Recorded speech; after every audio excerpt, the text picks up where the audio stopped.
Hey everybody, Nick Wilson, Jim Szoke here with the State of the Panthers. This is going to be a fun exercise over the next few weeks. We're going to look at different parts of the Carolina Panthers, the defense, the offense, the head coaching spot, which of course is now open with Ron Rivera's termination coming across last week. So today I have asked Jim of WBT Lore. I invited you today, Jim, to talk about the defensive side of the ball. You look at where this team is. It was not too long ago we felt good about the makeup of this roster, much like it did last year, though. As the season's going on, we've seen injuries impact them. We've seen maybe a little bit of age impact them. And now it seems like after 2 straight years of kind of very similar scripts to the season, we're wondering, are we closer to to maybe a rebuild? We don't use that word, retool, right, than we are maybe a championship caliber roster. Yeah, I think probably that's what we're finding out right now. We're trying to find out what pieces are going to be salvageable moving forward. They always made the Shaq Thompson move this past week. They view him as a core guy. Some others are easily identifiable, like Luke Kuechly and some others. But I think that's where you are now is new coach. Will they be 4-3? Will they be 3-4? Changes everything. You look at what we did philosophy-wise with how we retooled this past off-season. We brought in all these edge rushers and quick guys getting to the quarterback. Are we going to stay in that mode, or are we going to address the run and get some really big guys to stuff the run up the middle? So that's all to be determined by what the coaching looks like. Let's go ahead and get started with the defensive line. So right, I'll give a strength, then Jim will give a strength, and we'll go back and forth on a few things here. The defensive line to me is really where maybe most of my concern lies. I think it's not just about the injuries, although that has impacted them this year. Gerald McCoy is going to be a free agent. Dontari Poe maybe looks a little bit like a mismatch. But I'll say this. From the strength side, KK Short, whether you go back to a 4-3, stay in a 3-4, if he can stay healthy, he's still a significant asset at this point in his career. He's the best one you got. He really is. As far as defensive line, and it's with this defense, it's a little hard to say linebackers, which we're going to do next, and defensive line because they go back and forth with edge rusher versus linebacker. But yeah, I think with KK and Gerald McCoy, you had maybe 2 of a similar kind of defensive tackle, and what we're kind of lacking maybe is the fact that you need somebody that's more of a run stuffer. So I agree with KK, but because he's not here, I think Gerald's done a pretty good job on the inside there. And I guess as far as defensive line, Mario Addison, I guess I would view more as a defensive end than a linebacker, just based on him being in that 4-3 prior to this. Mario's going to be, if he can get half a sack more, double digits for 4 years in a row right now. So again, Mario Addison, I think, as far as what he does on the defensive end position, I think gives you good every year good consistent pass rushing, which is what you want out of Mario Addison. And I certainly don't mind adding Mario in there because of his versatility. Now, getting to the weakness, again, this is probably the spot on my side of things that I'm most concerned about. I think you can make do with a defensive backfield and turn it over. We've seen the Panthers do that before, coming off losing Josh Norman. It took them a while, and some of the other guys with that team took them a while, but they did get there. To me, the weakness is probably the starters around KK, knowing that Gerald is a free agent, Kyle Love is a free agent. We don't really know, Vernon Butler Jr., a free agent. So to me, it's the other 2 starting spots, including nose, and what you're going to do there. And then I would also say depth. It's really tough in one offseason. It's really tough. We start talking about weaknesses here to replenish a starting lineup and a depth spot. For you, what is the weakness that you see here on the defensive line? The most obvious thing that's wrong with this whole football team is stopping the run. And whether that's inability to execute what's the game plan of going in. I mean, you hear that the films they do at the end of the year should be like Run Fits, the story of the 2019 Carolina Panthers. Run Fits, missed opportunities, right? But Run Fits has been the thing all year. Why are we getting moved out of there? Is it because, again, we don't have those really big, mauler guys in the middle that can hold their spot? Are they physically being pushed out? Or is it more of a mental thing where they're choosing wrong and being guessing wrong when they're trying to fill those holes, and then the running back makes a little counter move and they're gone? So to me, it just comes back to they've got to get back to stopping the run. And whether that's different personnel, which I think it is, they need some bigger bodies in there, whether it's a nose guard in the middle of a 3-4 or 2 big maulers like we had Star Lotulelei here a couple years ago, somebody of that mode. Maybe that's what's missing from this defense up front right now in terms of stopping the run. All right, now let's get to grades. I have a less favorable one, so you give us your grade for the defensive line first. Well, one thing we didn't talk about was they did address getting to the quarterback this year. So we haven't seen this upcoming week stats, but heading into last week, #1 in the league. So A, for getting to the quarterback, down at the bottom, something like an F to stop the run. I'll meet in the middle. I'll give it a C because there is value in getting to the quarterback. We shouldn't diminish that. That as much as we talk about the inability to stop the run, they have gotten to the quarterback. So A, F, C. So I'll put it right in the middle, give them an average C. I think C is a fair grade. For me, I went because of the uncertainty with so many guys going to free agency, because there is not a lot of natural cap space with this team. You've got Bradbury also coming up. I went with a D. I don't think it's impossible. I don't think it's impossible. In the NFL, the one thing they have is there are a lot of guys that you can get who are run stuffers to come in free agency on a kind of a lower deal. So I'm not too concerned about that. But right now, too many guys coming up for free agency. Now moving to linebacker, Shaq Thompson, 4-year, $54 million. What was it? $28 million guaranteed for him. To me, this might be the best positional group right now I feel about on the defense. For you, what do you think is the strength of this linebacker core? Again, I think it was that getting to the quarterback, especially initially this season. Once they got Bruce Irvin in there, after 3 games of being, I think Bruce Irvin was probably the best of what they added this year in terms of his impact for the amount of plays that he was used out there. Brian Burns has a high ceiling too, so I like the ability and the athleticism of guys like that coming in. Luke Kuechly, he's always going to be A+, so that's a given. So Luke is always going to be the best. But in terms of what they added, drafting Brian Burns, bringing in Bruce Irvin, I like that core of what they did. And Shaq Thompson's locked up for a period of time. So as you said, I think out of the positional groups we'll talk about, linebacker is the best one. And of course, Mario's slated to be a free agent. I wouldn't expect he's a break the bank kind of guy. Nor would Bruce Irvin, also a free agent. I would expect him to be a bake. It's tough to say. Bake the bread. Bake the bread break the or break the bank. Either of that. For me, the strength is inside and out. The thing that impresses me here is Brian Burns is a real strength. I don't know. I don't know if he'll ever be a 15-sack-a-year guy, but he is lightning in a bottle when you get him out there. Inside, I am of the mind that people who have criticized Luke Kuechly are outside of their minds. I see a lot of what's happening up front at the mesh to be the bigger issue. I think Luke's just fine. Shaq obviously has played really well this year in his first full season without TD here. Now, moving to the weakness side of things, I think if you said one thing, I don't know that you'll push back on this, is the weakness. To me, it's depth. I know you got Jermaine Carter, Andre Smith. I know you have Marquise Haynes. But really the big question here is, should you lose one or both of the veteran pieces here on the edge? Okay, how do you replenish those? But again, from the inside linebacker spot, I think it's maybe even a little bit nitpicky to say depth there. I'm going to go with that as a great answer, but also add to that, you mentioned Thomas Davis. And, you look at what he did with the Chargers this year. The leader that he was, I think we've got, Luke's certainly a leader. They've got some leaders on the defense. But you had the Mac Daddy leader in Thomas Davis. So I think that at the linebacker position was missing in a vocal way that Thomas Davis would bring. That's a guy who hated losing at football, who gave you obviously everything he had, one of the greatest Panthers of all time. So I think they never really quite replaced, although they brought in talent. Like you said, Bruce Irvin's a great example. Gerald McCoy, 1-year contract guys who are kind of improve deals to do it for a year. TD was a lifer here. I think there's something to be said about guys that have been around a long time, the chemistry that him and Kuechly had together. So to me, probably the biggest weakness was losing that, kind of that intangible of what not only Thomas Davis, the player, brought, but the person and the leader that he was. All right, grades. Again, I feel the best about this. I almost went A, but again, not knowing future-wise what the other part of the edge situation is going to be, I kept it at a B, but again, it is a strong B. It is closer to an A. If I had to add pluses and minuses, you can. I would go more to a B plus than I would a B minus. Yeah, I'm going B also, and the reason is that you knock them down for, again, the run defense is a team concept, and everybody's in on that. So linebackers, too, guessing wrong in the wrong positions, missing their assignments. So got to go B because of, again, the difficulty in stopping the run this year. The biggest complaint you can have about Luke Kuechly is that he's trying to do too much. That's not a... Which takes him out of position. Exactly. Else, so right? Gap integrity. That is the word of 2019. We moved to the defensive backfield. You start to look at this group. And Dante Jackson obviously coming off a precarious week here. Ross Cockrell, I believe, is going to be a free agent. James Bradbury is going to be a free agent.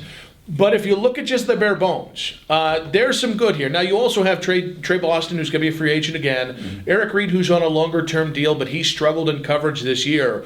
When I don't want to oversimplify the strength of this, but to me, the real strength, James Bradbury is the true shining star of the defensive backfield. To me, I don't. First, you never let a cornerback get to free agency if you want to retain them. But I also think you never want to let a guy of this caliber. He has transformed into a true number one cornerback in front of our eyes this year. Yeah, and he's a physical quarterback. There's so many big receivers you face. You need the size that he brings at 6'3", also to be able to counteract what's going on with those like Julio Jones type receivers. He's got a good history long term over some of those guys. So I agree. I also had him as the main component. And I would give pound for pound, dollar for dollar, not knowing exactly what he makes, Ross Cockrell, you mentioned him. Yeah. I think Ross Cockrell is kind of that mortar around the bricks this past year where he made so many great plays and really gave you so much for a guy who missed all of last year with that leg injury, for him to come back, and I think was kind of an unsung hero in that secondary. Ross to me reminds me of the guys that New England puts out every year.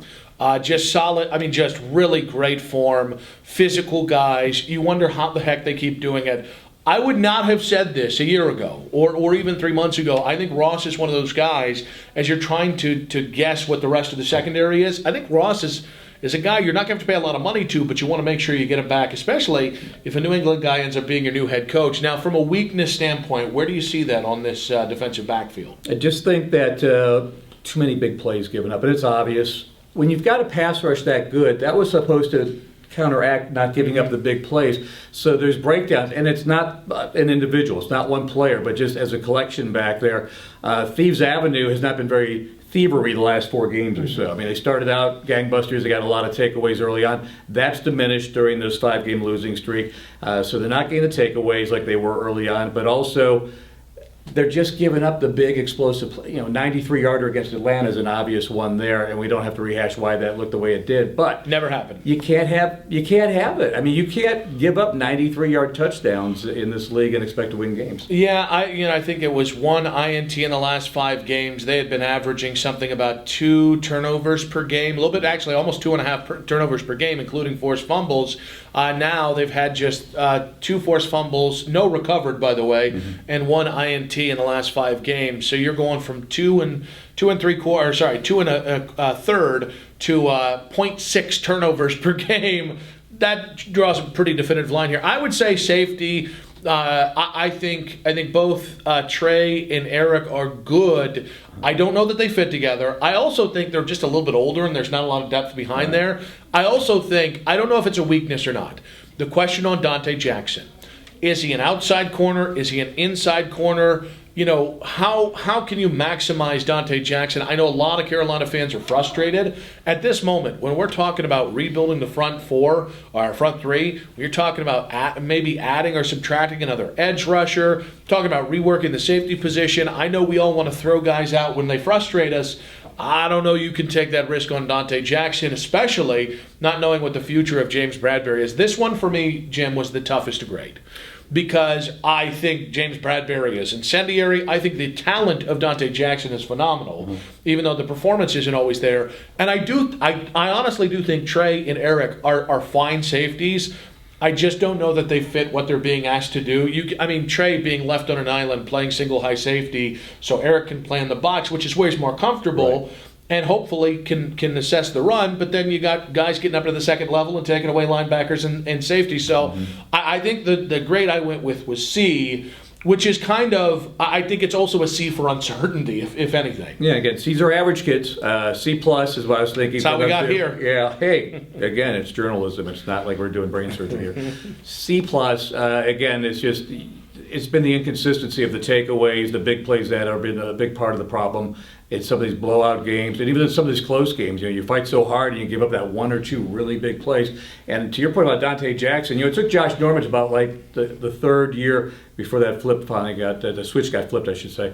And I think Dante has some of those similar traits as far as how he plays, the way he carries himself. So I'm hoping when he comes back next year, Dante Jackson will be in that mode of where he'll be a consistent performer. He does some really good things, real splashy plays, but he's got to level it out to be more consistent with that. That brings us to the thing you've all been waiting for, special teams. I know. How could we? This is what we do in radio, right? We give you the stuff maybe you want, but then we hold on to the real stuff and then tease it. Yep.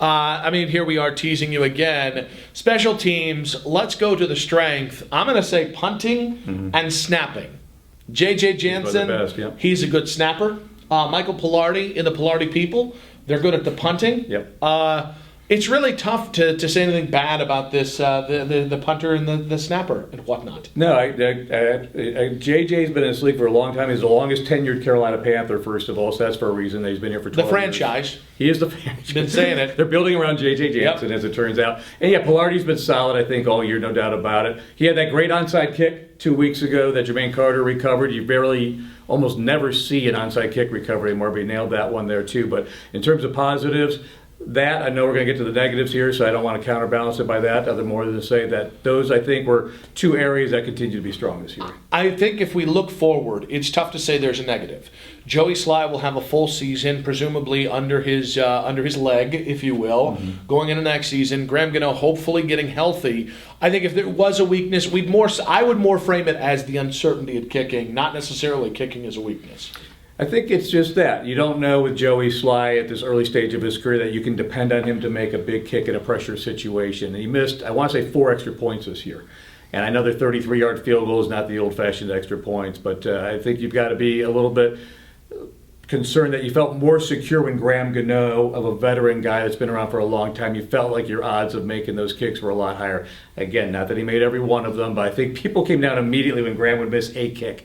With Joey Sly, he's missed a lot more than Graham has at any point in his career with the Panthers anyway. So that, but the biggest, are we doing weakness now? The biggest weakness is, obviously, we've not had a return man all year.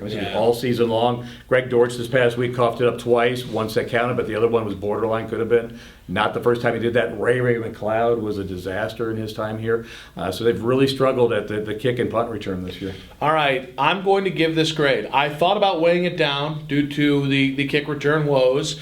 That's not fair to Pilardi's people or to Jansen's.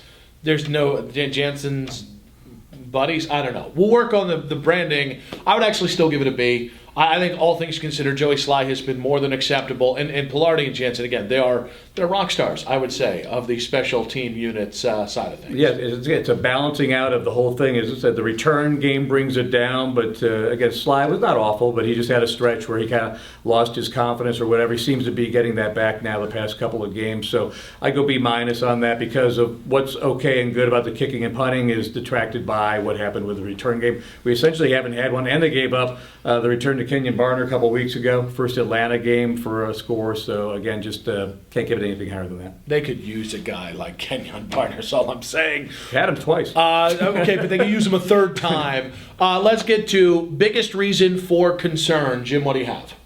Just talking defense only here is moving forward is they've got to fix the run game. They're giving up 5.3 yards per carry. I mean, dead last in the league. I want to say 29th in yards, 32nd in yards per run. And it's everybody. It's the Redskins. I mean, the Falcons. Teams that aren't even trying to run the ball are running the ball well. And so that's by far and away the biggest concern with the franchise as far as on the field, let alone on the defense. I have continued to try and watch the trenches to look at this. And I you know, God help Vernon Butler Jr. To me, he just doesn't play big consistently enough.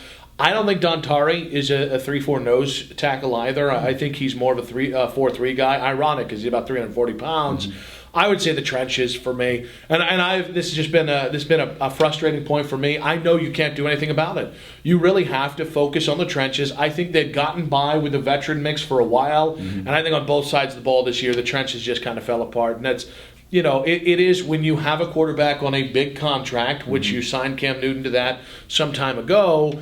At some point, things start to fall apart. I think this year was the trenches, and I think that'll be the main focus of whatever new regime is here once we get into the new year here. Now, we don't end on a negative. We go to the positive side of things here. What is your biggest reason for optimism on the defensive side of the ball? There's a lot of talent there. I mean, there's a lot of individual talent. I don't think, even though the big picture looks far away, when you look at putting 11 out there, names we've already mentioned, Luke Kuechly and Bruce Irv, if you get him back.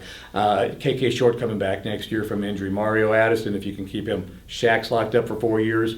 I'd love to get James Bradbury signed long-term like Shaq is here. If you take care of most of those pieces like that, I know you probably won't get them all, you've got a real strong core of talented players that you just need to add some pieces to. So I'm optimistic about a lot of the individual talent that's on that defense. I'm going to go with one individual talent, Brian Burns. I know he needs to gain a little bit of weight to be out there in the run game, but I think if you beef up in front of him, I think the residuals that you're going to see off Luke and Shaq are small potatoes compared to the benefits you're going to see for Brian Burns. I think that kid can be a star. I think he is lightning in a bottle. I've said that already, so I've used a cliche twice That's now. how they become cliches, is by using them So often. he's the kid that if you can get him 5-10 pounds more, you get some beef in front of him, he could. I mean, he already makes plays every time he's on the Well, he had field. the wrist injury, which Yep. set him back. So a healthy Brian Burns is going to be a key part of the future. Well, and you had to play some of the older guys. They're a little bit bigger, a little bit more stout against the run. All right.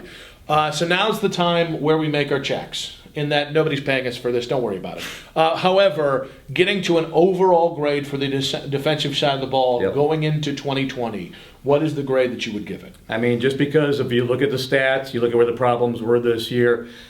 Well, again, there were a lot of good things. C+. That's all I can do is C+, because otherwise we wouldn't be sitting here 3 games under 500. If you're dealing with some young stuff on the offense with Kyle Allen, a lot of rotation on the offensive line.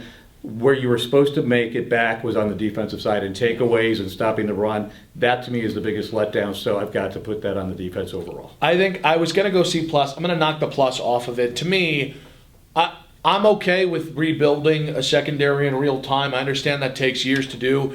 The trenches have got to get better this offseason. And I think this has to be one of your core focuses is finding somebody and versatility. I think somebody who can play nose, somebody who can kick out to more of a 5 or a 3 technique. I think if you can make this a priority, I think this defense can turn around and be really good really quickly. But it is all about getting guys who fit what you need them to do. It's great if you can get after the quarterback up front. You also have to have more well-rounded players. And I think if you do that, again, you can go from a C to a B or even better than that very quickly, because I think that's all. I mean, you've got the linebackers for days. So, again, I don't think, night is darkest just before dawn. I don't think they're too far off from being where they need to be. So where can people find you on the old social media machine? At Jim Szoke. Jim is Jim.